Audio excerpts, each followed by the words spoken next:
Bonjour à toutes et à tous et bienvenue dans cette nouvelle capsule d'introduction à la psychométrie.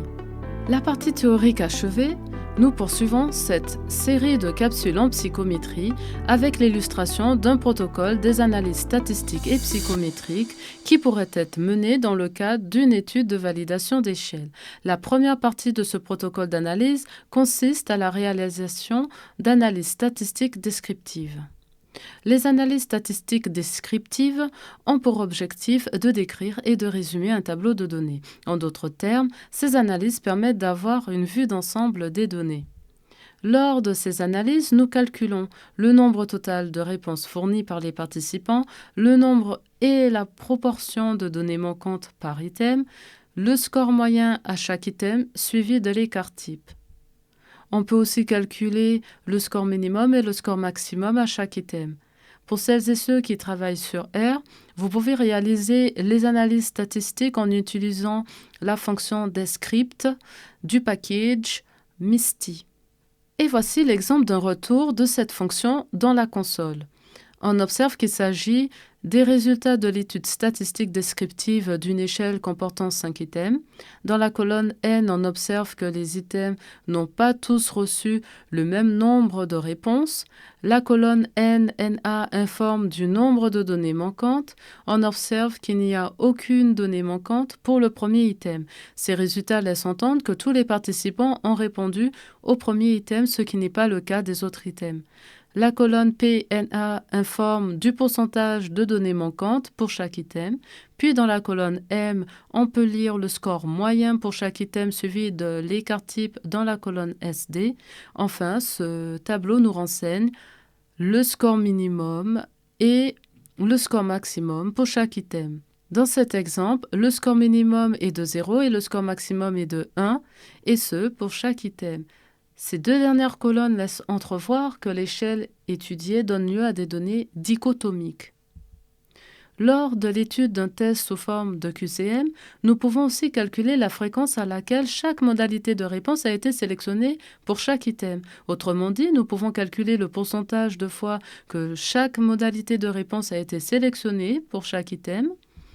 De cette manière, nous avons un aperçu sur l'effet que le distracteur ait rempli son rôle ou pas.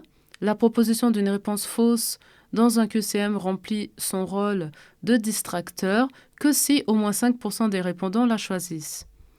Que l'item soit trop facile ou trop difficile, ce qui pourrait mener à se questionner sur sa pertinence. Lorsque moins de 15% des participants ont répondu juste à l'item, on considère que l'item est trop difficile. Lorsque plus de 85% des participants ont répondu juste à l'item, on considère que l'item est trop facile. Voici l'exemple d'un tableau de données rapportant le pourcentage auquel a été sélectionnée chaque modalité de réponse pour chaque item. L'échelle étudiée dans cet exemple est formée de 6 items proposant chacun 4 modalités de réponse. La réponse 0, la réponse 1, la réponse 2 et la réponse 3. La dernière colonne indique la bonne réponse pour chaque item. Pour le premier item, on observe que la bonne réponse est la réponse 0 et que 56,7% des participants ont choisi cette réponse. Ce résultat laisse entendre que l'item n'était pas trop facile puisque moins de 85% des participants ont choisi la bonne réponse. De plus, l'item n'était pas trop difficile puisque plus de 15% des participants ont choisi la bonne réponse. Pour ce qui concerne les 3 distracteurs, c'est-à-dire les réponses 1, 2 et 3, autrement dit les mauvaises réponses, on observe bien que plus de 5% des participants ont choisi l'une de ces réponses. Ces résultats laissent entendre que ces propositions de réponse ont bien joué leur rôle de distracteur. Ensuite, passons à l'étude des résultats concernant le second item. Qu'observez-vous? N'hésitez pas à mettre la vidéo sur pause pour avoir le temps de réfléchir. On observe que la bonne réponse pour le second item est la réponse 1. 60% des participants ont choisi cette bonne réponse, ce qui signifie que l'item n'est ni trop facile ni trop difficile. Pour ce qui concerne les distracteurs, on observe que 4,6% des participants ont choisi la réponse 3. La réponse 3 est donc un distracteur qui ne remplit pas son rôle. Néanmoins, le pourcentage de sélection de la réponse 3 est proche de 5%, ce qui nous conduit à garder cet item en observation sans pour autant le modifier ou le supprimer. En effet, selon les qualités psychométriques que révéleront les analyses suivantes concernant cet item, on décidera ou pas de le supprimer ou de le modifier. Passons à la suite. Y a-t-il un autre item qui attire votre attention ? L'item 4 devra attirer votre attention. On observe que la réponse 0 et la réponse 3 ne remplissent pas leur rôle de distracteur. On observe aussi que l'item 4 est trop facile puisque plus de 85% des participants ont répondu juste à cet item en choisissant la réponse 1. Y a-t-il un autre item qui attire votre attention ? L'item 6 devrait attirer votre attention. En effet, on observe que ce sixième item pose question puisque la réponse qui a été la moins sélectionnée par les participants est la troisième réponse qui se trouve être la bonne réponse. Dans ce cas précis, les autres propositions de réponse jouent plus que bien leur rôle de distracteur puisqu'elles sont sélectionnées par bien plus de 5% des répondants. Néanmoins, la question se pose de connaître la pertinence de cet item au sein du test. Au vu de ces résultats, on pourrait émettre deux hypothèses. Cet item est un item piège ou cet item n'a pas été compris par les répondants.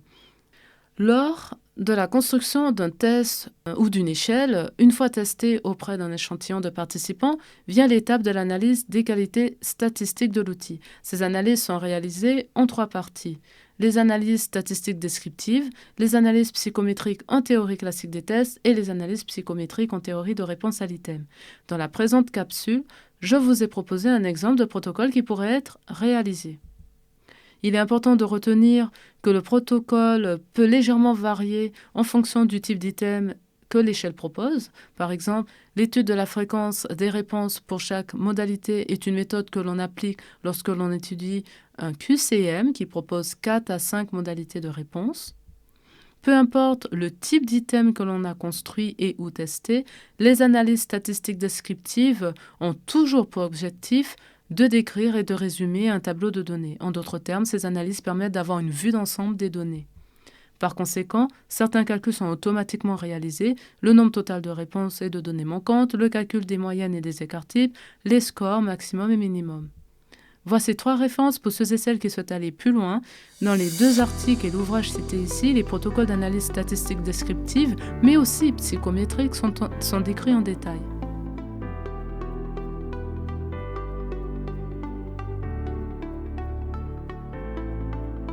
Je vous remercie de votre attention.